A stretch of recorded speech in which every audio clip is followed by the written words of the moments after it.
I've been sitting on this story time. I've been absolutely holding it back just because I was like, can the people handle it? Because I could barely handle it. I still talk about it in therapy. And my therapist labeled this whole situation as new trauma. I had a best friend, and me and her were like this. We're like this. I mean, like, so much so that people knew us as best friends. We didn't do anything without each other. I, at first, was really cool with this because it was so fun to, like, have somebody who wanted to hang out with you all the time. Duh. But then it got, like, a little codependent, not as fun, less enjoyable. I never even went on dates alone. I mean, my best friend, she was always there. If I was hanging out with my boyfriend, my best friend was there. If I got out of class, I need to text my best friend, be like, what's up? What are you doing? And this was like fun when you're younger because you're like, oh, we're younger. It's fine. Who doesn't love hanging out with their girls 24/7? If my friends don't like my best friend and my boyfriend doesn't like them, then they can fuck off. And every single guy I did date while I was friends with her didn't really like her, not to her face or anything, but they would just be like, why can we not like spend the night together? Why will she not let us like spend the night in the room to be like intimate? You know, what is this? Why can't we just like hang out by ourselves, be alone? It's fine. And at the time I like always brushed it off. I was like, it's no big deal. Totally normal. She's just my best friend. We do everything together. But then I graduate. And my best friend was so distraught about me graduating that they were like, I'll just drop out. I'll drop out of college and I'll move with you and I'll just get a job and we'll be perfect. I was so sad at the idea of me and my friend like not being best friends anymore that I was just like, oh my God, this is perfect. I was moving in with my best friend from high school and I was like, oh, another person to like split the rent 3 ways. This is a dream come true. It was the worst fucking time in my goddamn life. I don't know what happened after we left that college campus, but my best friend turned into a fucking psychopath. I think a lot of the issues probably stem from the fact that we were moving in with my best friend that I had been best friends with since I was like 13, and I think that kind of intimidated her. She was like super keen on making us like the 3 Musketeers now, and I was just like, I mean, it's not that big of a deal. So basically all of her behaviors and how much she leaned on me, was codependent on me, transferred over to my other longtime friend as well.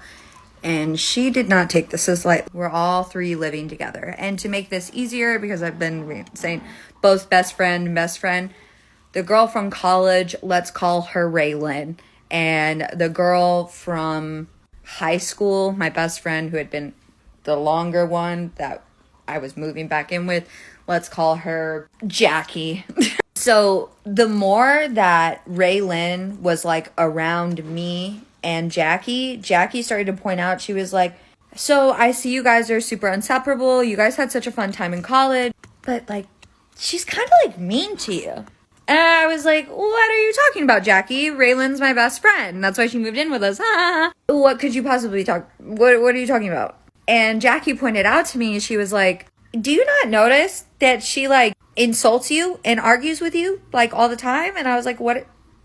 Oh, I mean, are you talking about when she talks about like, what would I do if I was as skinny as her? I think she's just being Raylan. And she tried to make me see it. She literally tried to. And she was being so sweet. She wasn't saying like, let's not be friends with her, X, Y, and Z. She was just like, you guys like fight a lot. Like she's just always arguing with you and she's kind of mean to you. And I had pushed it off. And then basically we are living longer in the apartment. And things kind of start getting a little harder. By that, I mean, Raylan has given up the idea of paying rent. And me and Jackie were paying most of the rent. And having to do things to pay the rent that I wouldn't even tell my fucking therapist, okay? Things that scarred me. Just so I could have money to not get evicted. And it was getting to a point where Raylan had owed me a lot of money. I'm not gonna fucking lie to you. Over $1,000, $2,000, $3,000, maybe even fucking $5,000. That is how much money, because every single time we did something, if Raylan didn't have the money, Raylan was completely okay with asking us to pay for her. And this wouldn't have been bad if it didn't breach into like just thousands of dollars end up being owed to us. And then on top of that, we're paying for the water, the electricity, the rent, the dog food. We're doing so much. And I think I was so used to Raylan owing me money that it didn't bother me as much. But once Raylan started owing Jackie money, Jackie rightfully got pissed. She had not known this girl for God knows how long, and now she's already like racking up a check with her. And then one time, oh my God, this Jerry Springer shit. We are in the fucking room. Jackie had came to me earlier and she's like, look, I'm having to work multiple jobs and like I have no savings. I've never been in such a financial stressful position until now. I think we need to talk to Raylan. Wouldn't really have to wait because Raylan was listening to us outside the door. Raylan has been behind the door the entire time. We were like, damn, it'd be really nice if Raylan's been paying rent with her fucking ear pressed against it like a psycho. You would think with the anger that she had, like because she had her ears pressed against the door and was listening to us, that we were saying terrible things about her. But me and Jackie were just crying because we were like, we are so stressed out and like we're going bankrupt, and if Raylan would just like get like a job and like pay her rent, we wouldn't be so freaked out, you know? So we go to the living room and we start talking it out, and Raylan is getting really upset. She's like, I feel like you guys hate me. I feel like you guys are ganging up on me. Like, I don't even want to fucking hear about this. I don't want to talk about this anymore. And this was a big problem because every single time that we tried to talk about this with Raylan would pull that shit out of her ass. She would say that she was getting overwhelmed and anxious about us asking about rent or about money, that we just couldn't talk about it. We just need to stop. But this was the problem. We were like, no, we need to talk about it. We can't just stop talking about it. We've tried. And, you know, Raylan starts screaming, and they start screaming at Jackie. And they're like, really? Really? What the fuck are you going to do about it then, bitch? I am a pussy. Jackie is not a pussy. We are from Houston. Needless to say, they started tussling. And I was like, oh, can we please stop? I hate this. What's happening? After their little tussle, Jackie's like, I'm fucking leaving. I literally would rather move in with my parents. Good luck. I can't believe this. And I was like, okay, so it's just me and Raylan against the world, aka me paying for the rent. And things got worse. Like, because Jackie was no longer in the picture, Raylan became way more codependent on me, was completely okay with running me over and making me pay for everything. And then I met my now boyfriend of 3 years. And that is where, in Raylan's own words, her life ended. She fucking told me that. She's like, when you met him, my life ended. I think I had no idea the level of codependency, obsession, and control it was at until I fell in love with my boyfriend, because Raylan practically didn't allow it. I'll explain what that means in part 4, but just know it's kind of like the movie The Roommate. But when I first started dating my boyfriend, she would not let me hang out with him for more than an hour. When I would get off work, I needed to text Raylan first, not him. I needed to ask her permission if I could even go to his apartment to hang out. We also weren't allowed to go on any dates, like alone, or any movies alone. Like, Raylan had to be there too. I don't even know how my boyfriend kind of dealt with this, because it would have driven me absolutely crazy, but he did because he loved me. But it just got out of hand when she started to not only owe me money, because like she completely just stopped paying rent. Like, I paid rent the entire time of the lease, but then she started owing my boyfriend money. And outside of this, like, I would have to do so much stuff to like make up her rent, like stuff that like I don't even like to think about. So when we even tried to talk to her about this and just approach her about it, me and him, because every time we brought it up, it was just the same situation with Jackie. She would get super mad and say we can't talk about it. She started screaming at me and saying I was manipulative for always bringing it up. And my boyfriend was just like, hey, stop, this is not okay. It was the only time I'd like ever heard him kind of even slightly raise his voice outside of like just talking. And she turned to me and she was like, see, even he agrees you're manipulative.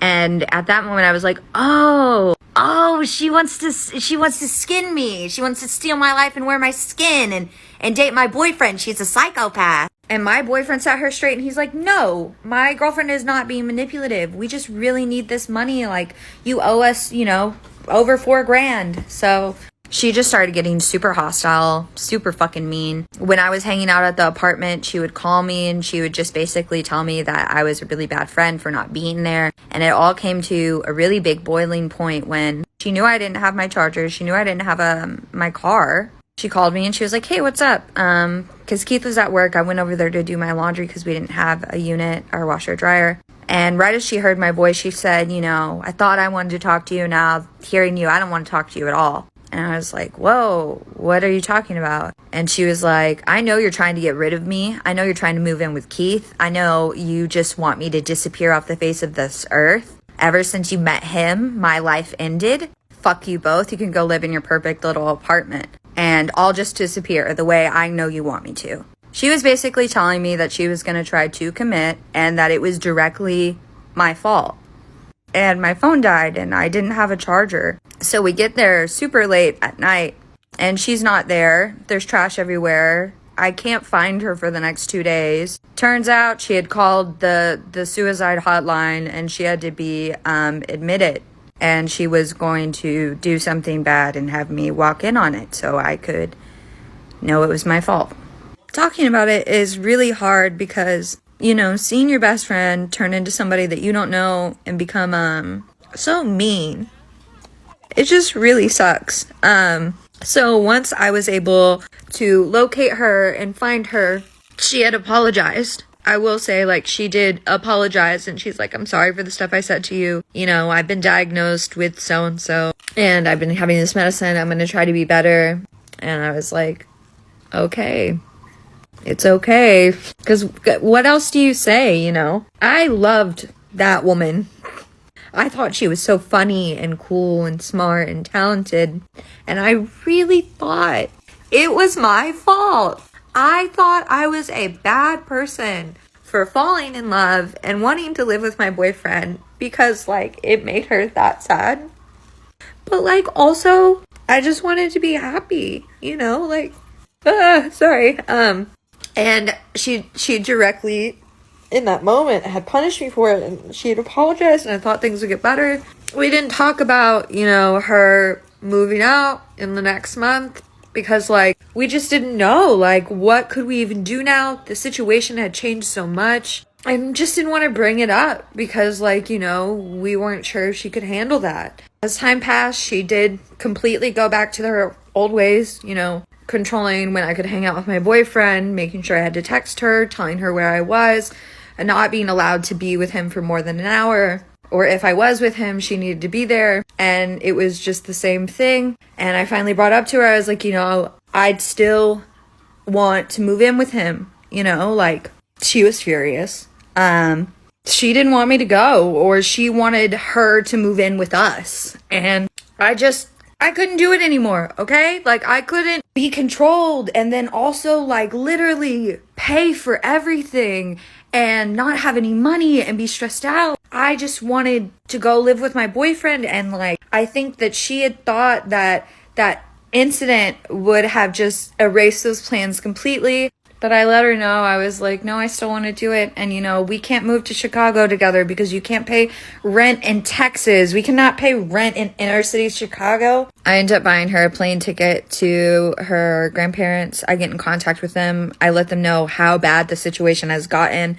And then I got her re-enrolled in school through them. Wasn't enough, though. So, she got on the plane, and when we drove her and she left, I was like, I still want to be friends. I'm going to miss you so much. But in the 2 days of her being gone, I didn't text fast enough, so she freaked out and blocked me. Last I checked, she got a new best friend and she was able to move in with her and her family in Chicago. So good luck, girl.